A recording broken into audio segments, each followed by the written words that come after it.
Welcome to Boost Ice Pieces. Today's lecture is Mughal Dynasty. So, Mughal dynasty started by Babur. So देख लेते हैं. जो Mughal ruler थे वो बिलोंग करते थे चगतई जो ब्रांच थी तुर्क की वहाँ से. और जो अपना नाम जिन्होंने लेना यूज़ करना शुरू किया वो जो चंगेज़ खां के बेटे थे after the second son of Changez Khan वहाँ से. ठीक है, जिन्होंने रूल किया था सेंट्रल एशिया और तुर्किस्तान पे. सो बाबर का फुल नेम था जाहिरुद्दीन मोहम्मद बाबर. इनकी बर्थ है 14 फेब 1483. फादर का नाम उमर शेख मिर्ज़ा, मदर का नाम कुतलुब निगार खातूम. और कहाँ इनका बर्थ प्लेस है? फरजना में. इनके फादर की डेथ हो जाती है जब ये 10-11 की एज के होते हैं. फिर ऑब्वियसली बात after the death of his father June 1494 को, जब इनकी एज कितनी है 11 ईयर और 4 मंथ की है, ओल्ड मतलब माइनर एज के हैं, तभी इनको गद्दी मिलती है फरजना की. लेकिन इनकी एज कम है तो क्या होता है, शैबनी खान जो होते हैं वो इन्वेट करते हैं फरजना को 501 में. और ऑब्वियसली बात है जो बाबर होते हैं बाद में बाबर को डिफीट भी कर देते हैं बैटल ऑफ सारेपुल में. ऑब्वियस फिर क्या होता है, बाबर कहाँ पहुँच जाते हैं भाग के? सेंट्रल एशिया में. और जो ये होते हैं शैबनी खान, ये तुलगमा जो टेक्निक होती है उज्बेक की, उसको यूज़ करते हैं बैटल में, जो कि थोड़ी मॉडर्न टेक्निक होती है, जिसकी वजह से ये आराम से जीत जाते हैं battle of Sar-e-Pul against the Babur. ठीक है, देन बाबर क्या करते हैं 1504 में काबुल जीत लेते हैं. जब वो काबुल जीतते हैं 1504 एडी में, तो उनके पास उन्होंने पहले जो एक टाइटल ले रखा होता है मिर्ज़ा का, उसको हटा देते हैं. अब उसे नहीं यूज़ करते, नया टाइटल लेते हैं बादशाह का. ठीक है, अब इंडिया में अलग उथल पुथल चल रही होती है. क्या होता है, इंडिया में अलग अलग लोग इनको इनवाइट करेंगे टू कम एंड रूल. तो ये देखते हैं हम कि कैसे जो बाबर है वो इंडिया कैसे पहुंचते हैं. और वो इसी मौके की वो तलाश में भी होते हैं कि कुछ वीकनेस वहाँ पे डेवलप हो और वो इंडिया पे रूल कर सके. क्या होता है, अलाम खान ये अंकल होते हैं इब्राहिम लोदी के, और इनकी आपस में नहीं बनेगी. ये गद्दी के लिए आपस में लड़ रहे होते हैं, बट इब्राहिम लोदी जो होते हैं उस वक्त स्ट्रांग होते हैं. तो जो अलाम खान होते हैं उनको डायरेक्टली हटा नहीं पा रहे होते हैं. तो जो अलाम खान होते हैं वो इन्वाइट करेंगे बाबर को कि इंडिया को इन्वेट करो और उनके जो राइट हैं दिल्ली के, और क्लेम करो his right to the Delhi throne, यानी दिल्ली की गद्दी पे अपना कब्जा करो. ठीक है भाई, ऑब्वियसली बात है किसी को बुलाओगे तो वो तो आएगा ही. देन 1524 एडी चौथी कैंपेन जब बाबर करते हैं तो क्या होता है जब जो सुल्तान इब्राहिम लोदी और जो दौलत खां होते हैं उनके बीच में थोड़ा सा मनमुटाव लड़ाई वाला सीन बनता है. क्या होता है, उस वक्त दौलत खान गवर्नर होते हैं पंजाब के. तो जो Ibrahim Lodi as a sultan order करते हैं दौलत खान को कि वो उनकी कैपिटल में विजिट करें.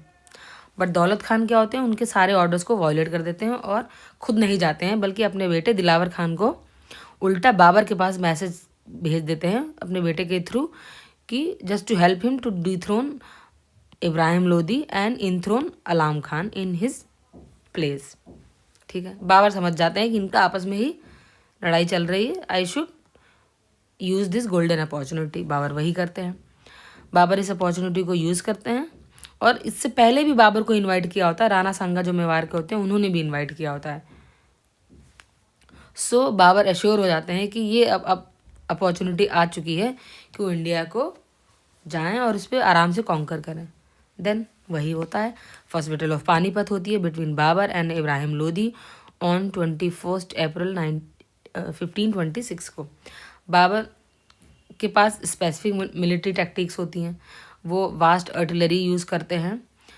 इसी की वजह से वो क्या करते हैं, आसानी से इब्राहिम लोदी की आर्मी से जीत जाते हैं.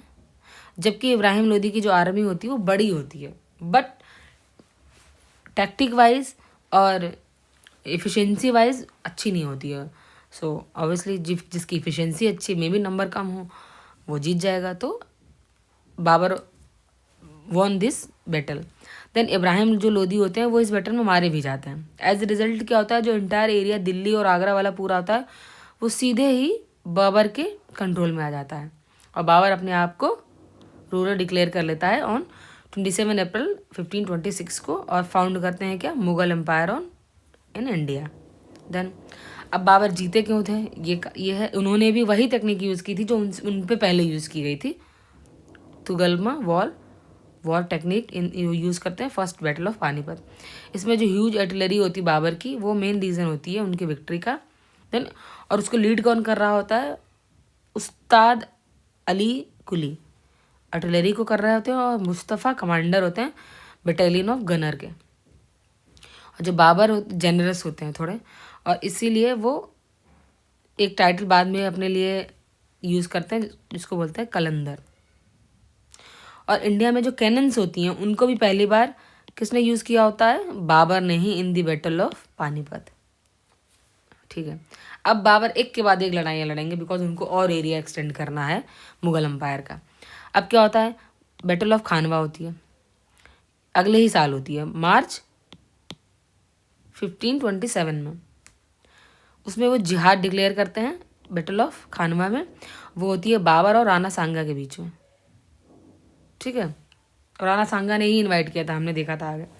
ऑब्वियसली बाबर की टेक्निक जो है आर्मी की अच्छी है, बाबर आसानी से राणा सांगा को हरा देते हैं और टाइटल लेते हैं गाजी का। ठीक है, कलंदर का लिया था, इसके बाद गाजी का लिया है इस पे। देन नेक्स्ट ईयर फिर एक वॉर होती है 1528 एडी में। बाबर चंदेरी फोर्ट पे पूरा कंट्रोल कर लेते हैं। उसको चंदेरी वॉर भी, बैटल ऑफ चंदेरी भी बोलते हैं कई बार। जो मेदिनी राय होते हैं वो इस वॉर में मारे जाते हैं। देन नेक्स्ट ईयर फिर एक और वॉर होती है, बैटल होती है बैटल ऑफ घाघरा, जो बाबर और महमूद लोदी के बीच होती है इन 1529। इस बैटल में भी बाबर ही जीता, सारे में सीधे सीधे बाबर जीतता जाएगा। और this was the last battle fought by Babur. तो एक छोटा सा एक्रोनियम बनाते हैं कि बाबर ने कौन कौन सी वॉर लड़ी। सबसे पहले this is not the P. सबसे पहले पानीपत, ठीक है, उसके बाद में खानवा, उसके बाद में चंदेरी वाला, उसके बाद में GH घाघरा वाला। तो ये है उसका, ये है उनकी क्रोनोलॉजी। ईयर वाइज में क्या है, आप पानीपत का याद रखिए 1526, बाकी सब उसी के पीछे पीछे हैं, कोई भी गैप नहीं है। ठीक है, ये उसी तरीके से हो गया, आपने प्री पास किया, मेंस पास किया, इंटरव्यू पास किया, आपको सर्विस मिल गई। उसी तरीके से बाबर ने ईयर बाय ईयर बैटल्स जीतते रहे और पूरा स्ट्रांगली फाउंड कर लिया मुगल एम्पायर। ठीक है, then he instituted different system to run different state to govern his vast empire. उन्होंने क्या किया, अपने एम्पायर को अलग अलग स्टेट्स में अलग अलग सिस्टम के अंडर डिवाइड कर दिया। तो जैसे जो गवर्नेंस थी बदकासन की वो हुमायूं को दी, हुमायूं, मीर फ़खर, अली, हिंदार और सुलेमान, इनको दी। और जो काबुल था, काबुल, कांधार, मुल्तान, ये कामरान को दिया। देन मीर यूसुफ अली, उनको गवर्नर बनाया पंजाब का। और भीरा, लाहौर, दीपलपुर, सियालकोट, सरहिंद और हिसार फिरोजा, ये वाले एरिया दिए। मतलब एरिया वाइज सबको अपना एम्पायर डिवाइड करके दे दिया कि आप इन एरिया को कंट्रोल करके देखिए। देन जो राजस्थान वाला रीजन था वो उस वक्त इंक्लूड नहीं था एम्पायर में, और ये किसके कंट्रोल में था, राजपूत रूलर जो थे जितने। और जो मुगल एम्पायर था उसके जो फाउंडर ये जो बाबर थे, इन्होंने अपनी जो बायोग्राफी भी एक लिखी थी, जो उन्होंने लिखी थी जिसमें उन्होंने अपनी लाइफ के सारे इवेंट दिए थे, वो तुर्के बाबरी या बाबरनामा। और आप बताइएगा ये किस लैंग्वेज में लिखी गई है, कमेंट करके बताइएगा ये किस लैंग्वेज में लिखी गई है। ठीक है, देन बाबर ने 2 हिंदू एम्पायर में के बारे में भी मेंशन किया अपनी इस ऑटोबायोग्राफी में। एक तो विजयनगर अम्पायर, हम लास्ट लेक्चर में देखा है विजयनगर अम्पायर के बारे में, उन्होंने बताया कि कृष्णदेव राय हैं, वो इंडिया के strong one of the greatest ruler हैं। देन मेवाड़, मेवाड़ के बारे में भी मेंशन है। जो ऑटोबायोग्राफी है जो बाबर ने लिखी है, उसमें जो जितनी वर्ल्ड की ऑटोबायोग्राफी है उनमें से इसका एक इम्पॉर्टेंट प्लेस है। लो, मैंने आपसे पूछा था किस लैंग्वेज में लिखी गई, इसमें खुद ही मेंशन है, it is written in Turkish language. Then Abdul Rahim Khan Khana, इन्होंने बाबर नामा को बाद में पर्शियन लैंग्वेज में ट्रांसलेट किया by the order of the Akbar. Persian language क्या थी? मुगल की कोर्ट लैंग्वेज थी।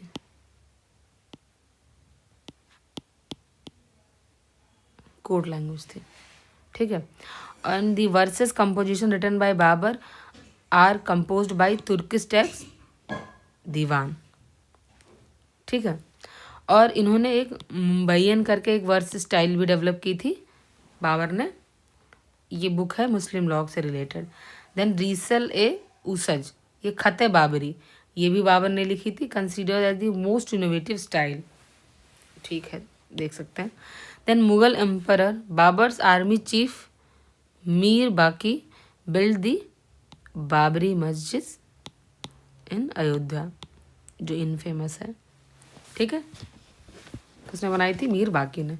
सो इस चैप्टर में इतना ही। हुमायूं एंड शेरशाह। सो हुमायूं के मतलब बाबर के 4 बेटे थे, कामरान, अस्करी, हिंदाल, हुमायूं। उसमें से जो हुमायूं थे वो सबसे बड़े बेटे थे। उनकी बर्थ प्लेस काबुल 1508 AD। उनकी मदर माहम बेगम जो शिया सेक्ट से रिलेटेड थी, और Gulrukh Begum was the mother of Kamran Askari, वहीं Dildar Begum was the mother of Hindal, ठीक है। देन हुमायूं ने जब इन्वेड किया चुनार फोर्ट पहली बार 1532 में, तो हुमायूं ने क्या किया, इस फोर्ट को 4 महीने के लिए सीज करके रखा। After the Sher Shah Khan accepted his supremacy, Sher Shah Khan हार गए और उन्होंने शेर खान हार गए, उन्होंने सुपरमेसी एक्सेप्ट कर ली थी हुमायूं की। Then in addition to this he invaded Kalinjar in 1531 AD and फिर बाद में इन्होंने कलिंजर को भी एनेक्स कर लिया इन्वेड करके, और रायसेना जो फोर्ट था उसको भी एनेक्स कर लिया 1532 AD में, यानी अगले ही साल। देन हुमायूं ने भी अपने फादर की तरह कई सिग्निफिकेंट बैटल लड़ी just to expand and maintain the Mughal empire. So उनकी जो 4 मेजर बैटल्स हैं वो हैं देवरा, चौसा, कन्नौज, सरहिंद, ठीक है। Then Humayun defeated Afghan rebels on the bank of the Gomti at Dauraya Devra, ये पहली है। Then Humayun defeated Sher Shah battle of Chausa in June 1539 in which a water fetcher name Nizam saved his wife, इनको बचाया था हुमायूं को। Then his victory against then this victory against Humayun increase the prestige and power of the Sher Shah, ठीक है। बाद में इनको हम शेर खां बोलते हैं। देन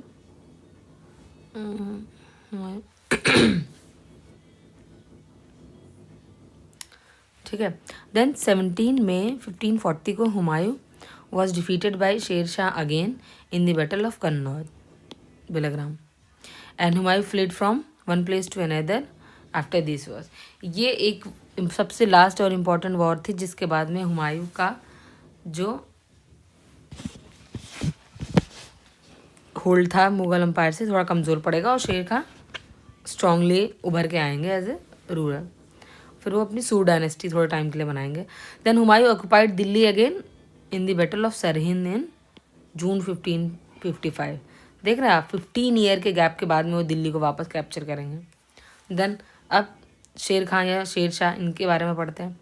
जो शेर शाह सूरी, जिनको बाद में नाम मिला, इनका बचपन का नाम था फरीद खां और इनकी एजुकेशन हुई थी जौनपुर में। इन्होंने अपना घर 1494 AD में छोड़ा था और ये जौनपुर आ गए थे पढ़ाई के लिए, जहाँ जो फेमस है सिराज हिंद के नाम से उस टाइम में फेमस था। हाजी बेगम जो थी उन्होंने कंस्ट्रक्ट किया था हुमायूं टॉम्ब दिल्ली में, दीन पनाह के पास। हाजी बेगम हुमायूं की वाइफ थी। कब बनवाया इन्होंने? 1565 से लेके 1572 एडी के बीच की टाइमिंग है ये। देन और ये जो हुमायूं टॉम्ब है, कभी देखने जाइएगा, अच्छा बना है। देन ये क्या है? ये पहला डबल डोम मेसोलियम था जो मुग़ल आर्किटेक्चर का बना है। और इसके जो आर्किटेक्ट है वो कौन थे? मिराग मिर्ज़ा गियास, ये थे इनके आर्किटेक्ट जिन्होंने इस टॉम्ब को कंस्ट्रक्ट कराया था। Then Sher Shah Suri. Sher Shah Suri has the significant role in revenue reform. इन्होंने बहुत सारे रिफॉर्म्स किए थे अपने कुछ टाइम के रूल में ही, जैसे रेवेन्यू रिफॉर्म किए, एडमिनिस्ट्रेटिव रिफॉर्म किए, मिलिट्री रिफॉर्म किए, करेंसी सिस्टम रिफॉर्म किया। इन्होंने एक डिफरेंट सिस्टम इंट्रोड्यूस कराया था बंगाल प्रोविंस के लिए। इन्होंने बंगाल प्रोविंस को डिवाइड किया था। सरकार, डिस्ट्रिक्ट को सरकार बोलते थे। उसके लिए इन्होंने मिलिट्री ऑफिशियल जो अपॉइंट किया था उसको सिक्केदार बुलाया था, जो कंट्रोल करता था। देन नॉन मिलिट्री जो ऑफिशियल था वहाँ पे उसको आमिर ए बंगाल कहते थे या आमीन ए बंगाल बोलते थे, जो असिस्ट करने के लिए अपॉइंट होता था। देन काजी फजीलत, ये फर्स्ट मैन थे जो अपॉइंट हुए थे इस पोस्ट पे। देन शेरशाह ने इंट्रोड्यूस किए थे प्योर गोल्ड, सिल्वर और कॉपर कॉइन्स। सिल्वर कॉइन्स को रुपी बोला जाता था, जिनका वेट था 178 ग्रेन्स। और कॉपर के रुपीज़ को बोला जाता था दाम, जिनका वेट था 830 यानी 380 ग्रेन्स। ठीक है। एक्सचेंज रेट जो था रुपए और दाम का था 1:64 था। देन शेरशाह की डेथ हो जाती है 22 मई 1945 को कलिंजर में, जो उनका लास्ट कैंपेन भी था शेरशाह का। फिर उसके बाद में कीरत सिंह उस वक्त कहाँ पे, कीरत सिंह होते हैं वो कलिंजर के उस वक्त किंग होते हैं। जो शेरशाह होते हैं वो एक्सट्रीमली इम्प्रेस्ड होते हैं by the cavalry and the courage of the Rajput during the battle of the Marwar. और वो बोलते भी हैं कि I would have lost the empire just for a handful of the millet. ये इनका फेमस कोटेशन है। Then the tomb of Sher Shah का is in the middle of a tank. ये कहाँ पे लोकेटेड है? सासाराम इन बिहार, ये याद रखिएगा। पुराना किला बनाया था शेरशाह ने और हुमायूं ने इन दिल्ली में, मतलब इन्होंने बनवाया था। उसके बाद में शेरशाह ने भी इसमें कुछ चीज़ें इंक्लूड कराई थी। Hair Qila e Kuhna mosque was build by Sher Shah, इसके अंदर जो बनी है वो इन्होंने बनवाई शेरशाह ने। Then Sher Shah introduce system of patta and kabuliyat to help the peasant.